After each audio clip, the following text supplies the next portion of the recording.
So we are live. Hopefully everyone can hear me. We are here together on the John Lavinia's Success Mastermind, Tuesday the 22nd of March, 2022, in our general session.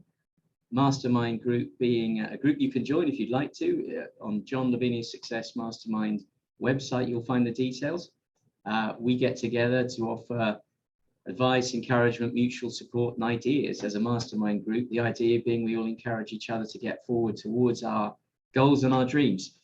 So this is what mastermind groups do. If you want to learn more, you could read, for example, Napoleon Hill, which tells you in detail how that works. In fact, Napoleon Hill actually had in his mind a perfect, almost government cabinet around a table in his imaginary cabinet meeting, and he would consult these people in his mind for advice on what he should do.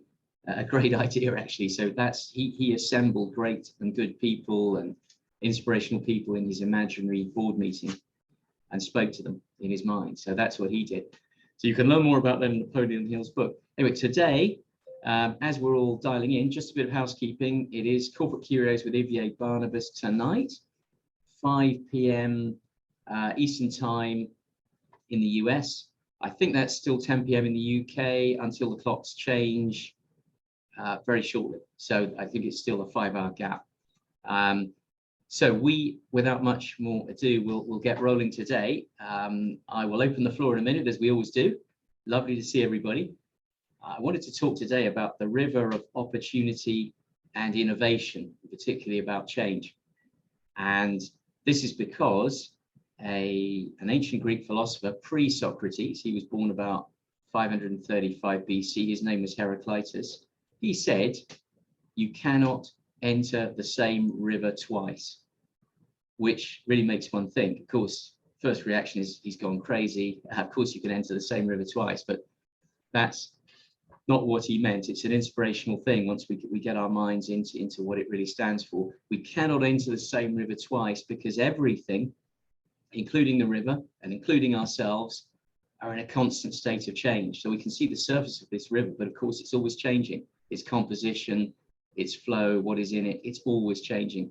And you are always changing. I am always changing. We are not the same people we were yesterday. Neither is the community around us, the market around us, the environment around us that we were in yesterday. It is not the same today. The river that Heraclitus referred to changes every single day, in fact, every moment of the day, and so do we. And therefore, so does everything else. So everything is constantly up in the air. Now, to some people, that might actually sound quite negative, perhaps even alarming. It might suggest risk, uncertainty, problems, worry.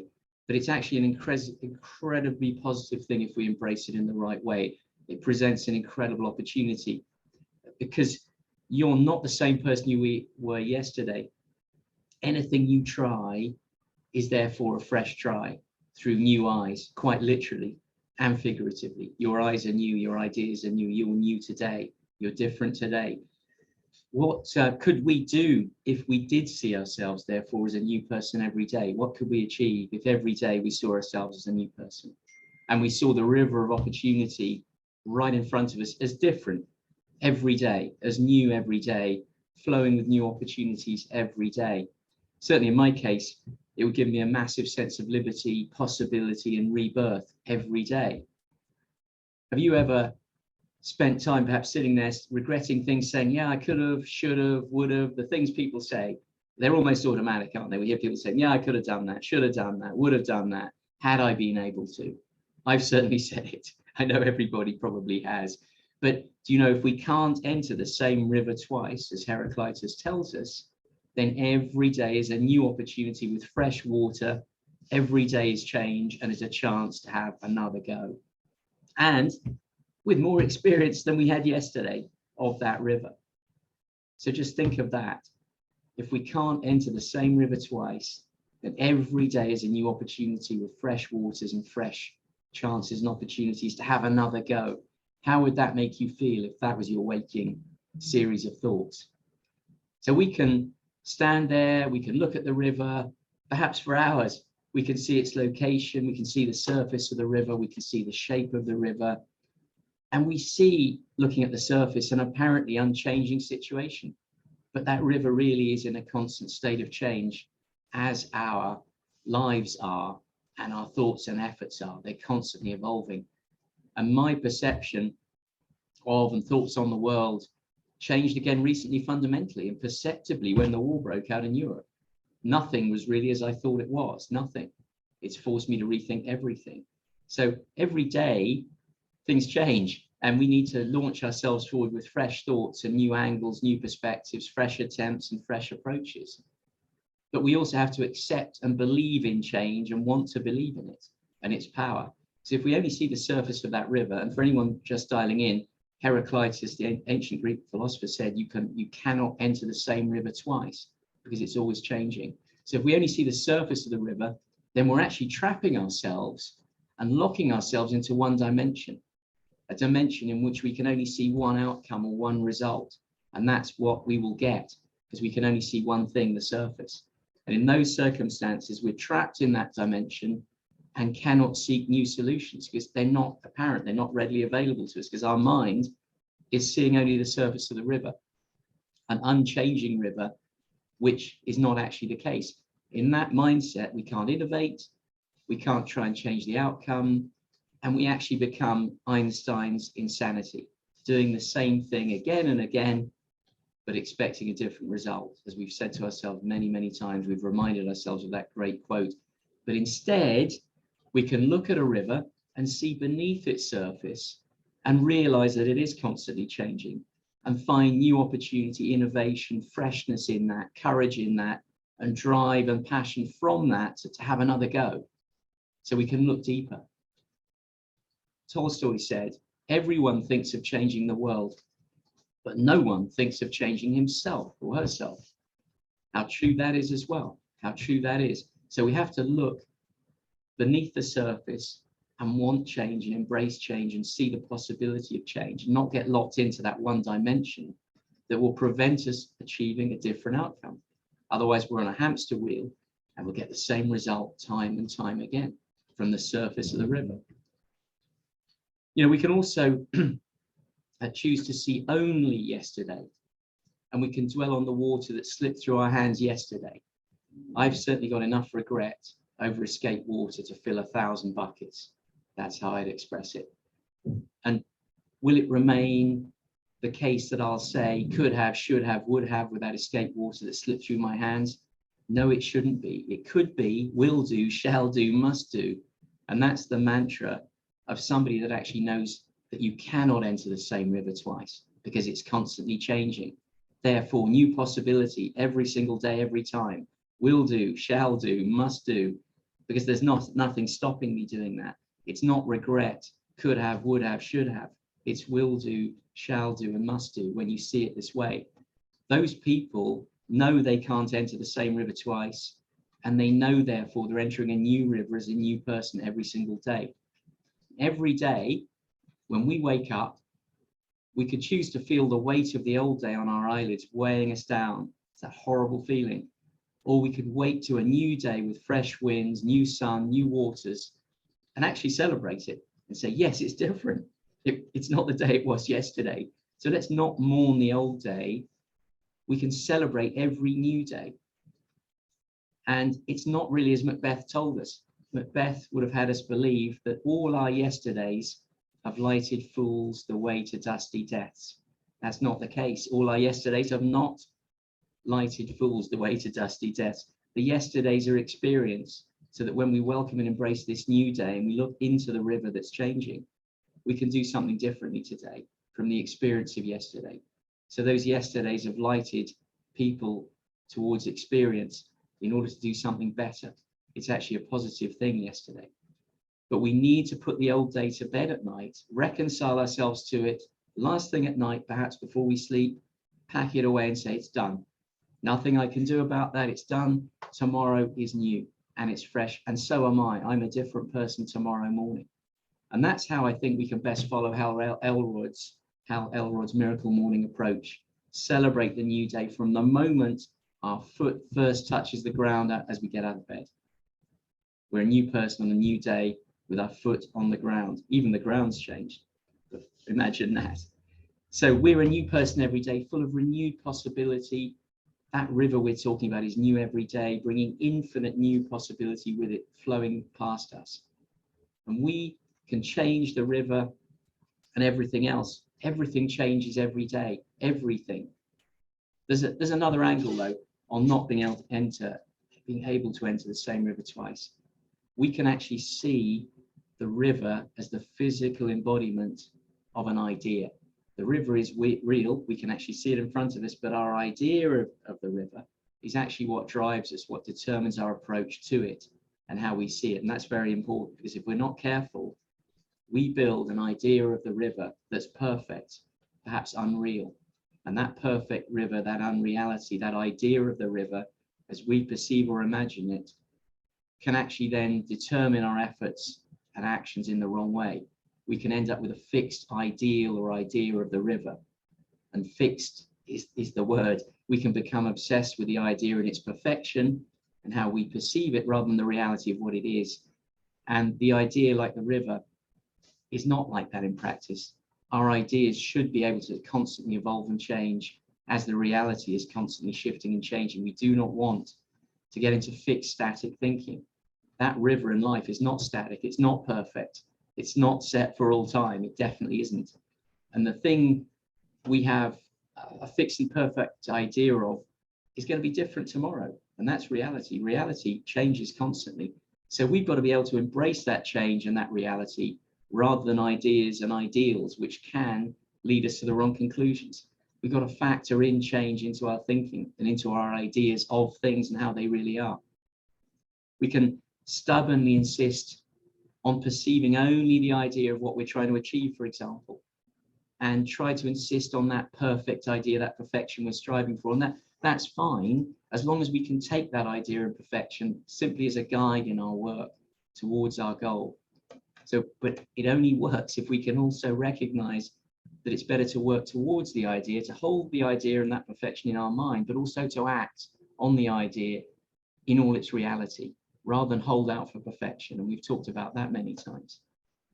And also, we've got to note that there's more than one idea or outcome. There is no such thing as one idea. There's always another idea, another side, just as there's more than one type of river or goal. So really, what is perfection? It is an idea. We'll never attain it. It shouldn't become a block to us.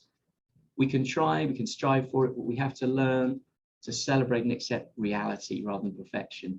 The actual real things that we achieve, celebrate those, rather than just embracing disappointment because we sought perfection and didn't get it. The idea was perfect, but we couldn't achieve it. That is our holdback. It's a block, and it can become a massive mental barrier. But I think we can also draw inspiration from the fact that everything changes, the river, ourselves, and that therefore nothing is permanent. And if nothing is permanent, there is nothing that cannot therefore change. Everything is capable of changing. Nothing is permanent. And we've seen that in the world time and time again. And we've just seen that in the most horrible way in the conflict that's now arisen. Nothing is permanent, nothing. So we have to look at the world that way. We should only see change and possibility and opportunity. Obviously not in the current conflict, but we should generally have that mindset where we can all change. All of us can change. We might believe sometimes we can't, but there is nothing that doesn't change or cannot change, including ourselves. Really, honestly, if we really think about it. So before our foot touches the ground in the morning, as we awake in Hal Elrod's miracle morning, let's remind ourselves that we have awoken as a different person in a changed world. We've passed through yesterday's barriers into a new world of possibility today, right now, as we stick our foot on the ground. Everyone can change today. We can change what we did yesterday. We can change who we were yesterday. And we can change who we thought we were yesterday and what we thought we were yesterday. All of that we can change. That's under our control. We're in the driving seat. Further thought. We know we can't enter the same river twice, as Heraclitus reminded us. It's always in a state of change, what they call the state of flux in that philosophy. Reality is not therefore static. But not only is reality not static in itself, perhaps we can also assist in changing it and making it even less static. We've talked many times about the ripples on the pond caused by casting in a stone. I remember talking to Gail about this previously, and Gail commenting on it. We can perceive the pond and its surface as static and permanent, but it is not. And not only is it not in itself, but we can further accelerate the change in it by casting a stone into it. And we see the ripples that we don't know the effect they will cause later. Steve Jobs, he could have regarded the mobile telephone as unchangeable and permanent like the pond. He could have just accepted that and said, okay, it's that way. But he did not accept it. He could not accept it. And change would have happened eventually, but he gave it a giant shove because he didn't accept the current reality. He saw that reality was actually an idea that shouldn't define his thinking. So he changed everything. He changed the approach, he changed the thinking, he changed our perceptions. And in doing that, he changed our whole world, all of our worlds across the entire planet. He cast a stone into the water of the pond and changed the momentum of the existing change that was already taking place. And we can do the same. We can detach ourselves from perceived realities and make it our duty or our role to promote change ourselves. So change is happening every day around us, but we can accelerate and promote it. Just imagine, I've mentioned this before, the inventor of the wheel had sat and accepted the apparently immovable nature of objects. He would have accepted the idea of inertia and sat there, and we would not be where we are now. Someone had to challenge, someone had to stand away from the idea held by all in order to see a new reality, in order to give birth to the wheel. And our perception of the idea of a round wooden log or a round stone changed at that moment. Just imagine how it was perceived before somebody realized it could be used as a wheel for transport. Our previous fixed perception of what a round log or a round stone stood for or was used for was static and incomplete before that. And suddenly it was overturned. So you, me, you, all of us are the engine of change, and you are the inventor of the next wheel, of the next service, of the next improved product. Your mind is a pond into which you can actually cast your own stones if you choose to. Stones cast into the pond in the mind are questions. They're new perspectives. They're new thoughts. They are not looking at the surface of an apparently unchanging river. So cast in those questions into the waters of our minds and ask what if. Cast in those new perspectives, change angle, and look at the river from a different direction. Cast in new thoughts. How could I do that? What could I do? Cast in a new attitude. Will do, shall do, must do. As Gandhi put it, be the change you want to see in the world. And we can be the change we want to see in ourselves. We can follow that edict. So let me know how it goes. I'd love to hear how your attempts to do that go and how perhaps your perception of a new day might change. And if you live near a river, a pond, or a body of water, go and look at it and consider what we talked about today. And remember that we cannot enter the same river twice, because everything is constantly changing. Every day is new opportunity as a new person. So those were my thoughts for the day. And I'd love to hear from any of you at that point. I'm not sure if anyone has any questions. Love to open the floor. Certainly struck me very forcefully, thinking about not entering the same river twice. Anyone want to come out and talk? Here we go, Catherine. Hey, Adrian. Hi. I love that quote. I think that's fantastic. It actually reminds me, my aunt had lived with us for a while when I was in my early 20s, and she was going through a really, really bad divorce. And that was one of the things she used to do. We lived real close to a river. She used to walk down every day and spend hours just sitting by the river. And so it makes me think of that, as it was just her way of coping with everything was going on, and knowing that life moved on and there was hope and change. And I mean, it's been a long time now. She's in a much better place now, obviously, but it just makes me think of that. I just love that analogy. I don't know how else to say that. I'm so glad to hear that. And we can sit and look at a body of water. It has soothing, repairing, and restful qualities, but actually it is reminding us that everything is changing and that there is infinite chance out there, that we're not fixed in one position forever, however bad it seems at the time. And I think it's important to remind ourselves of that. We can so easily get into a routine of drudgery where we feel trapped in a cycle. But actually that cycle is an illusion, and everything is changing. Possibilities ebb and flow every day. We can get out of it. But we have to have the courage to say, yes, we're going to embrace change, remind ourselves every morning. So I'm going to try and remind myself at night to book the day in the accounts and say, well, there it is. That's what happened. Can't do anything about that now. Tomorrow is new. Tomorrow we go out and do it again and seek different results. So very pleased to hear that, Catherine. It's lovely to if you're lucky enough to live near water, it's an amazing thing, water. And but if you can't get out into nature, look at a tree, look at anything, and remind ourselves that it's constantly changing. It's constantly changing. The tree in front of us, the plants in front of us are not as they were yesterday either. So thank you, Catherine.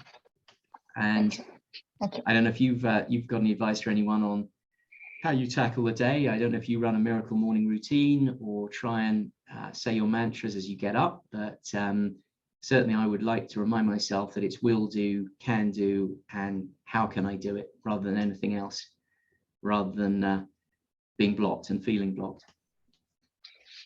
Yeah, I've got a few mantras I do in the morning. One of them is that Marianne Williamson quote, about being a child of God and letting your light shine, not just for yourself, but for other people. That's one of them. I actually do a modified version of that one every morning, and I love it. I think that's incredibly valuable as well. And, it is so true, because we've talked about this before, and this goes back straight to those ripples in the pond. We do not know who we're going to have an impact on and where. It may not even be in our community or our country. Everything is connected. So if we try to be that light, we can make change all over the world. We don't know where, and we don't know when it's going to come back to who and in what form. So if we keep doing that and having the faith that we don't need to see the result, but we know there will be a result, there will be change brought by that, is enough. I think if we look to see the results every time in proof, and we don't have that faith, that is another block. We should be able to strive as being a light and bring about change and try things, and we never know what the result will be. We're not even going to find out most of the results of what we do in our life. But if they're positive and good things, hopefully they will resonate for many, many years, maybe centuries, Yeah, thank you, Catherine. And I don't know if you remember me talking about the piece of music that will play for 639 years or 649 years. I spoke about that a few months back. What we do now, and that piece of music will be playing in 649 years. What we do now may have an impact in 649 years, passed down through generations of people that we've had an impact on today. So I love that mantra, Catherine. It's so, so, so important. And it's the change we can be the change you want to see in the world. Absolutely. Absolutely. That's a shining example. Thank you. Yes. Thank you. Well, I don't know if Mandy's looking thoughtful. I don't know if you can give us your thoughts, Mandy. Yes, thanks, Adrian. It's more about what you were saying earlier. With it, the last 2 years, I think, has so shown how much people can recognize that and change, in the way that so many companies lost their whole income, and straight away they had to then find a way to pivot or to do something different. And so many people did manage to do that, and did things that they weren't expecting to be doing. And the same thing with what you just said about Ukraine. I mean, the people there have just stepped up and completely, they're doing things they never thought they would have to do, particularly the president. I mean, if we want to look at change, just look at the last few years and how people have managed to move their lives forward and step up. But yeah, it's a good subject. I haven't got any great quotes at the moment because I can never remember most of them. But Me neither. No, it's cool. So yeah, thank you. That was the thought I was having. Well, thanks, Mandy. I mean, necessity is the mother of invention, as they say. And when we're forced into situations in our lives, in business, in pursuit of our goals, it's amazing what we can come up with, really. I think the problem, and I've spoken about this before as well, is what I call artificial adrenaline. We don't have the adrenaline until we're put under pressure, unless we can find a way of creating it. And there is a recording in the library about this. My belief is that we can create that artificial adrenaline by putting ourselves under pressure deliberately through, for example, deadlines where we force ourselves to stick to the deadline. And then we can get that flow of adrenaline that most of us need to get a result. Because let's face it, it's lovely to be comfortable with your cup of tea at your desk and infinite hours before you. But Parkinson's law tells us that work expands to fill the time available. And therefore, if we give ourselves a quarter of an hour, we will get something done. If we give ourselves 2 hours, we'll still be doing it 2 hours later to perfection, checking everything. Well, that's a very good point, Mandy. And look at what these people in the last 2 years and right now have been able to do when forced into a corner. And we're all the same. We all have that talent. We all have that skill. We just don't have to use it. And it's uncomfortable, perhaps, using it or contemplating using it. So we'd rather not. But if we can all find a way of creating that artificial pressure for ourselves, it's amazing. And we would be amazed at what we could do. Perhaps we should try some projects where we give ourselves a deadline together and do something and see what comes out at the end of the day. I might mention that to John. But necessity is the mother of invention. How true.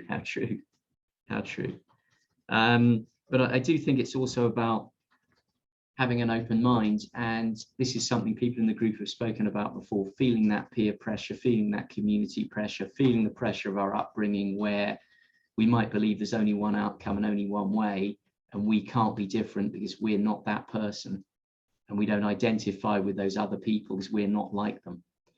But that is not true. We can be anything we choose to be with training and development and study and practice. We can change our skill set. We can change outcomes. And we have to look at it that way.